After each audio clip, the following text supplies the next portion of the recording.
తెలంగాణ రాజధాని హైదరాబాద్ ఫుడ్ క్వాలిటీలో last place కు పడిపోయింది. కల్తీ ఆహారంతో world famous Hyderabad biryani brand దెబ్బతింటోంది. హోటళ్ల ఓనర్ల కక్కుర్తితో బిర్యానీ ప్రతిష్ట దెబ్బతింటోందని ఫుడ్ లవర్స్ ఆందోళన వ్యక్తం చేస్తున్నారు. బిర్యానీ శాంపిల్స్ లో ప్రమాదకరమైన కలర్స్ వాడకంతో అవి తింటున్న మెజారిటీ ప్రజలు అనారోగ్యానికి గురవుతున్నారు.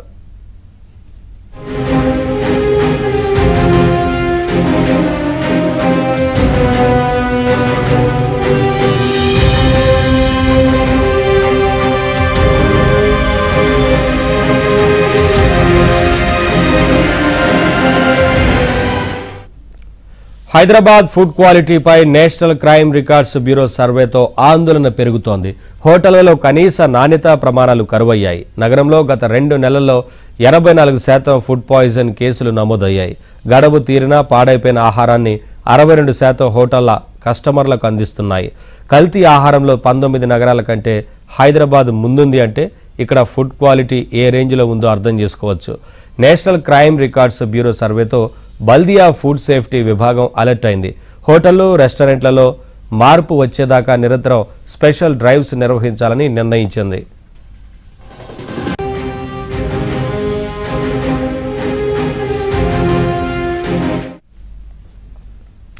ఫుడ్ సేఫ్టీ అధికారులు హైదరాబాద్ వ్యాప్తంగా వరుసగా తనిఖీలు చేస్తూ ఉన్నారు. ఎక్కడెక్కడ హోటల్స్లో ఎక్కడైతే నాణ్యత ప్రమాణాలు పాటించడం లేదో ఆ హోటల్ను కూడా సీజ్ చేస్తూ ఉన్నారు. అప్డేట్స్ మా కరెస్పాండెంట్ నుమాన్ అడిగి తెలుసుకుందాం. నుమాన్, మొత్తంగా ఆహారం పెద్ద ఎత్తున కల్తీ అవుతున్నట్లు కనిపిస్తూ ఉంది హైదరాబాద్ వ్యాప్తంగా. దీనిపైన ఇప్పటికే ఫుడ్ సేఫ్టీ అధికారులు కూడా దృష్టి పెట్టారు కదా, ఏం చెప్తున్నారు అధికారులు, ఏంటి వివరాలు?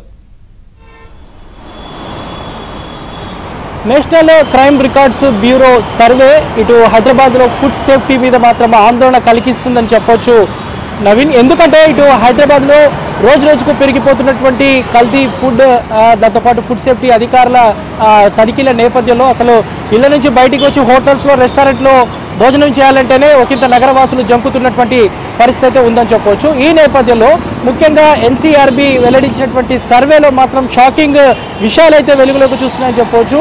దేశవ్యాప్తంగా ఫుడ్ పాయిజన్ కేసులు నమోదైనటువంటి రాష్ట్రాల్లో, నగరాల్లో 84% అత్యధికంగా కేసులు నమోదైనటువంటి రాష్ట్రంగా ఇటు హైదరాబాద్ ఉందని చెప్పవచ్చు. సో దీనివల్ల వరల్డ్ ఫేమస్గా గుర్తింపు పొందినటువంటి హైదరాబాద్ బిర్యానీ బ్రాండ్ ఇమేజ్ అయితే పూర్తిగా దెబ్బతింటున్నటువంటి పరిస్థితి అయితే ఉందని చెప్పవచ్చు. 19 నగరాల్లో వివిధ శాంపిల్స్ సేకరించినటువంటి ఎన్సీఆర్బీ సో ఏదైతే హైదరాబాద్ నగరంలో అత్యధికంగా శాంపిల్స్ సేకరించినటువంటి పరిస్థితి. సో ఈ శాంపిల్స్లో మాత్రం పూర్తిగా ఏదైతే హైదరాబాద్ బిర్యానీ, దమ్ బిర్యానీలో అయితే ప్రమాదకరమైనటువంటి రసాయనాలు, మోతాదుకు మించి రంగుల వాడకం అనేది జరుగుతుంది. దీనివల్ల ప్రాణాలకే ముప్పొందనే విషయం కూడా ఏదైతే ఇటు ఈ సర్వేలో వెల్లడైనటువంటి పరిస్థితి ఉందని చెప్పవచ్చు. సో ఏదైతే national crime bureau records survey ప్రకారం ఏదైతే ఇప్పటికే ఇటు ఈ విషయాలని వెలుగులోకి చూసినటువంటి నేపథ్యంలో హైదరాబాద్ నగరంలో ఫుడ్ సేఫ్టీ అధికారుల దాడులు మరింత ముందుకు తీసుకువెళ్లాలని కూడా జిహెచ్ఎంసీ నిర్ణయించింది. అందులో భాగంగా జిహెచ్ఎంసీ ఫుడ్ సేఫ్టీ అధికారులు నాన్ స్టాప్గా ఇటు హైదరాబాద్ నగర వ్యాప్తంగా కూడా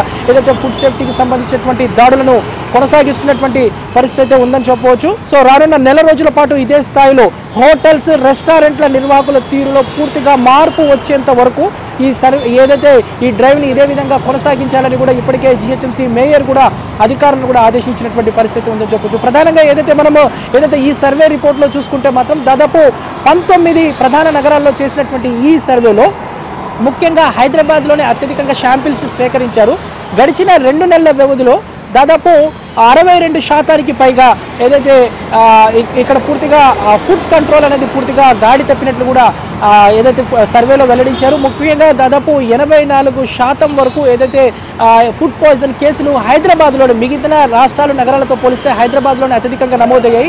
ముఖ్యంగా వరల్డ్ ఫేమస్గా గుర్తింపు పొందినటువంటి దమ్ బిర్యానీలో మాత్రము ఏదైతే పూర్తిగా నాసిరకమైనటువంటి, ప్రమాదకరమైనటువంటి రంగుల వాడకం కూడా జరుగుతున్నట్లు ఈ సర్వే రిపోర్ట్లో వెల్లడించినటువంటి పరిస్థితి ఉందని చెప్పవచ్చు. ఈ నేపథ్యంలో మాత్రం ఇటు రెస్టారెంట్లు, దాంతోపాటు హోటల్స్లో తినాలంటేనే జంకుతున్నటువంటి పరిస్థితి ఉందని చెప్పొచ్చు. అందులో భాగంగానే అంటే హైదరాబాద్ నగరంలో 1,20,00,000 మంది జనాభా ఉంటే అందులో దాదాపు 1,00,000కు పైగా హోటల్స్, రెస్టారెంట్స్, రోడ్ సైడ్ ఏదైతే ఫుడ్ స్టాల్స్ ఉన్నటువంటి పరిస్థితి. సో వీటిని పర్యవేక్షించడానికి మాత్రం కేవలం 23 మంది ఫుడ్ సేఫ్టీ అధికారులు మాత్రమే ఉన్నారు. సో దీని మీద మరింత దృష్టి పెట్టవలసినటువంటి అవసరం ఉంది. చాలా మంది వ్యాపారులు ఇంకా ఫుడ్ సేఫ్టీకి సంబంధించినటువంటి లైసెన్స్లు కూడా తీసుకోకుండా హోటల్స్ నిర్వహిస్తున్నటువంటి పరిస్థితి. సో ఈ నేపథ్యంలో ఇటు హోటల్స్, రెస్టారెంట్ల మీద ఇటు ఫుడ్ సేఫ్టీకి సంబంధించినటువంటి దాడులు ఇదే విధంగా నిరంతరం కొనసాగించాలి. సో ముఖ్యంగా ఈ హోటల్స్ నిర్వాహకుల్లో మార్పు వచ్చేంత వరకు ఈ డ్రైవ్ కొనసాగించాలంటూ కూడా జిహెచ్ఎంసీ అధికారులకైతే కొంత కీలక ఆదేశాలు వచ్చాయి. ఇందులో భాగంగానే ప్రత్యేకంగా దాదాపు 23 బృందాలతో గ్రేటర్ హైదరాబాద్ వ్యాప్తంగా దాదాపు 150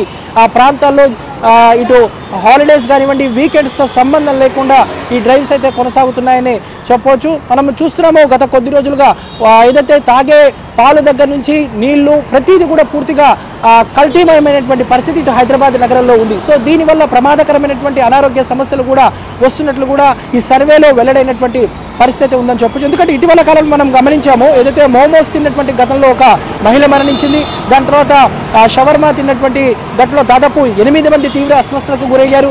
అంటే తరచూ కూడా ఏదైతే ఈ సంఘటనలన్నీ కూడా ఫుడ్ పాయిజన్ కేసులు అనేవి గడిచిన 2 నెలల వ్యవధిలో విపరీతంగా ఇటు జిహెచ్ఎంసీ పరిధిలో నమోదవుతున్నటువంటి పరిస్థితి. సో ఇదిలా ఉంటే ఫుడ్ సేఫ్టీ అధికారుల దాడులు ఒకవైపు ఈ విధంగా కొనసాగుతుంటే ఈ సర్వే రిపోర్ట్లో మాత్రం దారుణమైనటువంటి విషయాలైతే వెలుగులోకి చూస్తున్నటువంటి పరిస్థితి ఉందని చెప్పొచ్చు. దీని మీద మాత్రం పూర్తిగా ఇటు జిహెచ్ఎంసీ ఇటు ప్రభుత్వం కూడా సీరియస్గా ఉన్నటువంటి పరిస్థితి. సో ఈ డ్రైవ్స్ అయితే రానున్న రోజుల్లో ఇదే విధంగా కొనసాగించాలంటూ కూడా ఇప్పటికే ఇటు నగరవాసులు కూడా ఇటు ప్రభుత్వాన్ని కోరుతున్నటువంటి పరిస్థితి ఉందని చెప్పొచ్చు. ముఖ్యంగా ఇటు వరల్డ్ ఫేమస్గా పేరొందినటువంటి హైదరాబాద్ బిర్యానీ బ్రాండ్ దెబ్బతింటున్నటువంటి నేపథ్యంలో ఇటు జిహెచ్ఎంసీ కూడా ప్రత్యేకంగా దృష్టి పెట్టింది.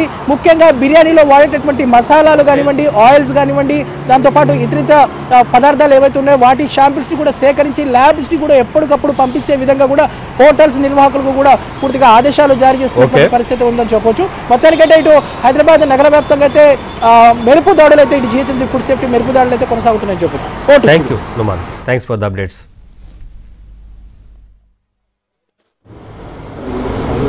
Yeah.